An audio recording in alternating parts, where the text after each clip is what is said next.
What's up Nakamas? Welcome back to the channel, and for today we're gonna be playing Usopp, the Blue Black leader from OP-10. So we're gonna have a quick look at my deck list. This is the current deck list that I'm running in my local tournaments, and show some gameplays in the sim. So yeah, without further ado, this is the deck list. So Usopp is a multicolored leader, blue-black with 4 life, and his ability grants +1 cost to all of your cost 2 or greater Dressrosa type characters. And he has a built-in draw engine wherein on your opponent's turn and only once each turn, when one of your Dressrosa characters are removed from the field by your opponent's effect or are KO'd. So when they attack and kill your characters, it will also be considered KO'd. Or if you block, that also will be considered as KO'd. So take note of that. This will draw you a lot of cards. And this effect will only be activated if you have 5 cards or less in your hand. So the list that I'm running is that I'm running 4 copies of Cavendish. This is a very good card. When it attacks, you draw 2 cards and you trash 1 card. So it allows us to draw and to dig deep to find answers in our deck. And couple that with our Corrida Coliseum, this allows all our Dressrosa type characters to attack characters on the turn they are played. So it's like a pseudo rush, but they can only attack characters and not the leader. 4 copies of the 7 cost Kiros. So on play, this returns a 5 cost or lower character to its owner's hand. Usually we bounce our opponents, but in some rare cases you can also bounce back your 2K counters or your searchers in case you want to draw additional cards. And take note that this is a 7 cost 9k character, which is really good in controlling your opponent's board because this can get rid of a 5 cost. And couple it with Corrida Coliseum, it is a 9k attacker for your opponent's characters, so it's a really good card. Next, 3 copies of the 4 cost Sabo. This mainly acts as a 2k counter, but it has a really good replacement effect to protect your characters. So if one of your characters other than this card with an original cost of 7 or lower would be removed from the board by your opponent's effect, you may instead return this card to your hand. So it protects something and then you get a 2k counter. 1 cost Leo that we just got from OP10. Take note that you need to rest one of your leader or stage to get its effect. So we got to look at the top 5 cards of our deck, and we get 2 cards other than Leo that has the Dressrosa type, and we put it to our hand, and then we discard, and then we need to discard 1 card from our hand. So I would highly suggest that if you have this in your opening hand, drop this in the first turn. If you have a stage, then good, but like in the late game you can drop this, but in the first turn you won't be able to attack you with your leader anyways. Just in case you have a Leo and a Rebecca, it's almost always better to just drop a Leo on the first turn so that you will be tapping your leader and draw those extra cards. So next is the 7 cost Rebecca, which is really good. So it's a 7 cost 4k and a 1k counter, and on play, if you have an 8 cost or greater character in play, you draw a card, then you get to reveal up to 2 cost 7 or lower Dressrosa type characters, and you play that. And then another card that cost 4 or less, and then you will be playing that as rested. So you will get at the maximum 3 characters on play when you play this. And what's really nice is that you can actually drop this on 7 Dawn, and since your leader will give +1 cost to all of your Dressrosa characters that cost 2 or more, when you drop Rebecca, this is an 8 cost character, thus activating her ability. Just 2 copies of Tsuru, mainly acts as a 2k counter, and in some scenarios, if you need it, you can also use her as a cost reducer. And we have a lot of blockers because blocking will also activate our leader's effect. So we have 2 cost Ideo as our blocker, and then we have the 3 cost Bartolomeo. This is a 2k counter and also a blocker. And we have Frankie. So Frankie is a blocker, 4 cost 5k, And then on KO, we get to play cost 3 or less Dressrosa character rested from our trash. Then moving on, I'm only running one copy of the 7 cost Luffy. We are running 3 copies of Rebecca. She's also a searcher. We get to look at the top 3 cards and get 1 card. One-legged soldier is mainly acting same as Tsuru. It's a 2k counter, and from time to time, we can use this to reduce our opponent's character's cost, mainly if we are playing Zoro to control the early board. So Zoro, same as Cavendish, it's a 4 cost 6k. So you can play this off of Rebecca, and it has a pretty strong effect. So if you tap your leader or stage when this enters the battlefield, we get to KO one of our opponent's characters that cost 4 or lower. Then we get to mill 2 cards. And last but not the least, I'm using 2 copies of Gum Gum Red Rock. So I recently settled on 2 copies of Red Rock. So I usually reserve this to get rid of like the Sanji and Purin if we are dealing against Luffy, the new Luffy, which is really good right now.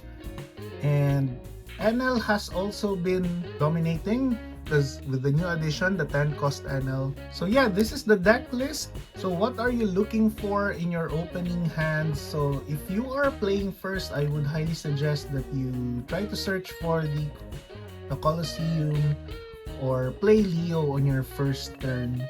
And usually if I'm playing first, I look for Zoro. If you're on your 5 dawn turn, then your opponent has already dropped a 4 cost character. And of course, you are looking for the Rebecca and Kiros combo. And then if I'm playing second, you would like your Searchers and Colosseum, of course.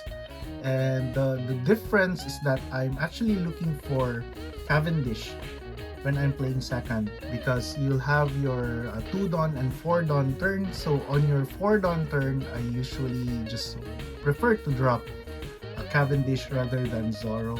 Other than that, you're still looking at your top ends. So yeah, I guess that's it, and then I'll just share my deck list on the description below. And without further ado, let's see this deck in action. Okay, for our first game, we are playing against the green-purple Luffy, which is really popular right now.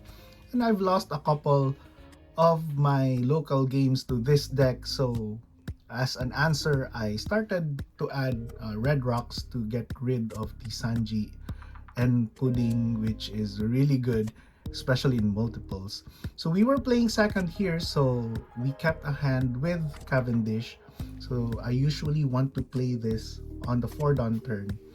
And speaking of which, our opponent dropped Sanji and Pudding here, adding additional 2 cost with the Going Merry, and now 4 cost with the Going Merry.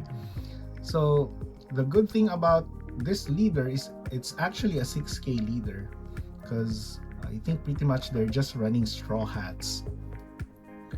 So here we want to get rid of our opponents Sanji and Pudding, and thankfully we draw our second copy of the Red Rock via the Cavendish attack. So our opponent here dropped another Sanji and Pudding, which is normally pretty devastating, but I'm pretty happy that we drew our Red Rocks here to get rid of that card, because that's really good. So we're just checking the Zoro trigger here. That's gonna get some Dawn up anyway, and we do have Zoro, but I just opted to just remove the Sanji and Purin in this scenario because like you don't know how, like, it's really good, and its effect pretty much balloons very fast. So Going Merry here, adding 2 cost to the Zoro, and the 6 cost Luffy here, very good. This can attack multiple times if they want to. So looking at our situation here, We can drop the Kiros here, but we just want to draw some extra cards first and try to get rid of their board. Then we have blockers if needed, so let's just try to get rid of that first. Then we can try to reduce their hand here and just drop a blocker. They did have a second Luffy, so I'm thinking here we just want to block and draw that card. And then for this one, I'm thinking that we'd like to force them to untap here, but they won't. So we can just save our Cavendish.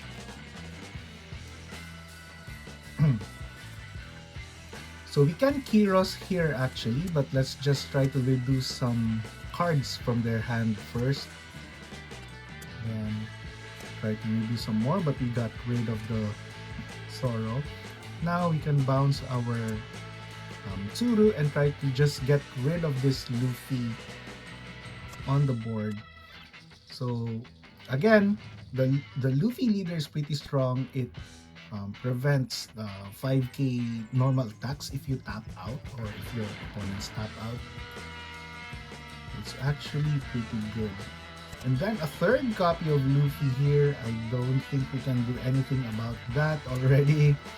But our opponent is already down to 2 life and 4 cards in their hand, so we can just go for their life later, since they are not attacking our board.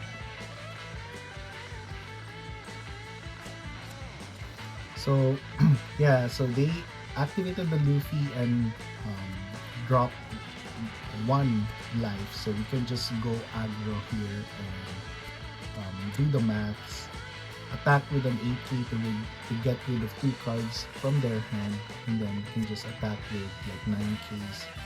Or since they took that, so we can just go all in here. And we can still have a 9k and 6k attack even if they defend this. Yeah, because they have that card. The Dum Dum Giant is really good. So yeah, we gotta win. Okay, for our next game, we are against Reiju, which I think got really good because of the addition of the 1-cost searcher Sanji. So in this particular case, we got both Rebecca and Leo, and it's almost always better to just lead with the Leo, because on the first turn, your leader won't be attacking anyways.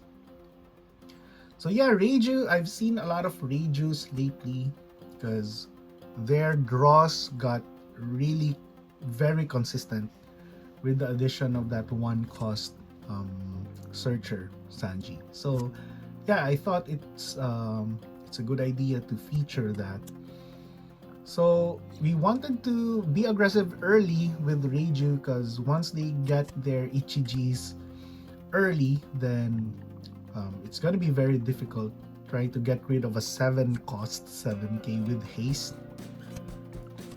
So they got Niji here, getting rid of any of our cards here, but usually they just get rid of the Rebecca because having Leo on the graveyard is worse, because if you get that via Frankie, get that back via Frankie, the Usopp player will draw 2 cards, so that's us in this situation. So drop the Colosseum here and just attack for 5, and then we can just drop a Cavendish here for the remaining 4 dons. So yeah, they got their Ichiji here, and I think it's almost, at least we don't have any tapped characters.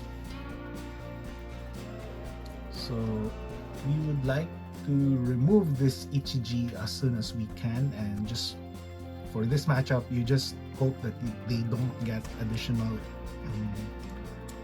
Ichijis. But since we are running Red Rocks and we got that there, so we can always have the option to just bottom deck the transformed Ichijis. In this situation, they didn't have their stage, so we kind of just hoping that if we remove these Ichijis, they will not have more copies of it. But yeah, attacking with Cavendish is always nice to attack first and then evaluate what you get. So in this case, I was really hoping to either remove that with the Gum Gum Red Rock or go with the Kira's combo. And I opted to go with the Kira's combo here. And since we already have a Cavendish on board, I just opted to put Frankie and attack for 9k in this Ichiji. So since they took that, I thought that they have additional Ichijis, and they did. Oh, Ichiji is really good, and the Reiju draws a lot of cards, so it's something that you need to deal with. And as soon as you can reduce their hand, then it would be better. So in this case, they just drop a Reiju, but that didn't draw them additional cards because they have more than 5. So I think they just wanted to put a 5k on the board. So we used Red Rock to get rid of the Ichiji. Then we can just go aggro here, 7k, then attack for 9k. So they took that, and we can just try to survive this turn, and then we can just go aggressive on the next turn. In case they have a blocker, the Yonji, which usually it's not on the deck anymore, we still have Akiros to get rid of a blocker. So they did get their stage. It's already very late in the game. So we just need to protect this, draw some extra cards, and I thought of getting a Rebecca, but I just believe that Bartolome would be better because it's a 3k that can attack next turn. So yeah, you can just attack for 7 here, then attack for 9 for the win. That's it for the gameplay. I hope you like how I pilot my deck. I do believe that I did have some mistakes, but then again, I'm still practicing this deck. So if you're still watching up to this point, then you're not just a nakama, but a super nakama. And thank you very much for your continued support. If you're not yet subscribed, please subscribe. It will be the best way to support the channel. And you will also be notified for my future One Piece videos and giveaways. Oh, and by the way, if you still haven't commented on my previous video, the unboxing of the EB02, I do have some giveaways in that video, so I'll just add it here as a card. So if you comment, I'll be giving away some cards like SR, Sanji. Please do make sure to join that giveaway. And the winner will be drawn on February 15. So that's gonna be, I think 1 week after this I post this video. So yeah, thank you very much everyone. Have a wonderful day or night, and see you in the next video.